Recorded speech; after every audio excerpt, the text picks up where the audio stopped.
Mr. and Mrs. Ogene had 9 children. The 9 children were 2 boys and 7 girls.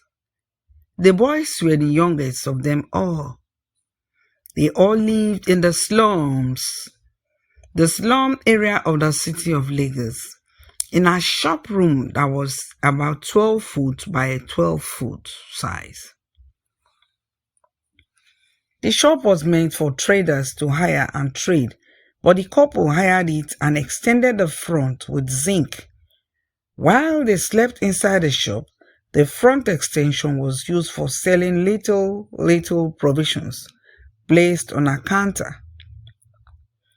Their father, Mr. Ogene, worked in a company in the heart of the city with a minimal pay they could all barely survive on, and that was why his wife chose to sell things in front of the house. While many people lived with all the pleasures and luxuries of life, the Ogene family found it very hard to survive. What with the minimal salary their father earned and the little market sold at the front of the house, coupled with large family size of 11, father, mother, and 9 children. They could barely eat 3 times a day, not to talk about clothing. When food was prepared, it was often a basin of eba, made from grounded cassava known as gari, and a bowl of watery soup with hardly any meat or fish inside it. At night, they put mats on the floor, and on them they would all lie down to sleep. Every day, the family barely ate from hand to mouth. One day in the evening, while they were all relaxing after the day's hustle bustle, and the children had returned home from school, their parents started asking them what they would want to become in life in future, because they were barely having any hopes of what life held in store for them. The question was directed at the first 3 children, because they were actually bigger than the others, who were not yet having much sense to know what they were talking about. The first one was Omi. Omi said as soon as she finished primary school that she was not going to go further in education. She was going to get married and go and live with her husband so that he will be able to take care of her, feed her, and give her shelter and clothing. She also said that she would go abroad with her husband to live, but she would try to help the family.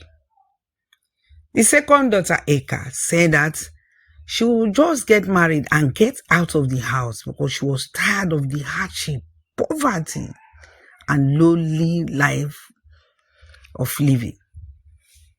The third daughter, Obim, laughed at what her senior one had just said and replied to her parents' question.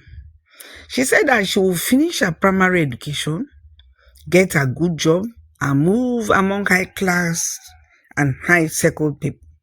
She said she will hustle and become very wealthy. She will build houses for her parents and remove them from poverty to riches. They were all laughing and happy to hear that someone, at least among the 3, was having the family at heart. After all the talking and dreaming, their parents prayed for them and begged the Creator to bless them and grant them their heart's desires. Many years later, Omi finished primary school. She got married and went to live in her husband's house. Eka finished primary school and also got married, and her husband provided her with all she needed. And sometimes she would bring money and foodstuffs to help her parents and family from her husband's home. Obim, on the other hand, the third daughter, finished primary school and went in search for a job. She went in search of a job. She finally found one in a nightclub. with a casino in it, of which a girl of her type wouldn't have agreed to do, but she was desperate to earn well. She worked shifts duties just to make more money. She used the money she made, because she started making a lot of money, to buy chairs, buy things, and take more rooms for her parents in the house they had hired, and increase their mother's business. So they were now living comfortably, and they could now eat better and drink better. She hustled all the more, and before they knew it, wealthy men from the nightclub were begging her and promising her that they would help her financially in order to get her, because she was beautiful and untouched. Obim, being a simple and nice girl, well-mannered, a woman of virtue, girl of virtue, but was able to overcome the advances until one day she decided to agree, because without that, life in the city would not be favorable. So she agreed to date the white man who owned the nightclub, and he paid her a lot of money to have her by his side because she was a virgin. Obim took the money to buy land in their hometown, her parents' village. She went there with her parents, bought a large land and built a big house in a part of it, and left the others that later she would build more houses and probably businesses that they would run. She bought a nice car for them and relocated the two of them, her mother and father, back to the village to live in the big house and enjoy the car she had bought for them. Anywhere they were going in the village, market, anywhere, the car was always carrying them, and people were now envying them. Obim returned back to the city of Lagos and put more effort. She progressed in her relationship with the white man. She became pregnant and had a baby boy for him. She was able to open a big company of her own and built a modern house with gates in the city. She sponsored her younger ones to higher institutions and stood for them like a backbone. She never allowed any of them to suffer, and they looked up to her for everything. The family was now in the class of the well-to-dos. Her elder sister Omi later traveled abroad with her husband and children to live. Eka, the second daughter, and her husband were not wealthy, but they never lacked. They had children and they were living well.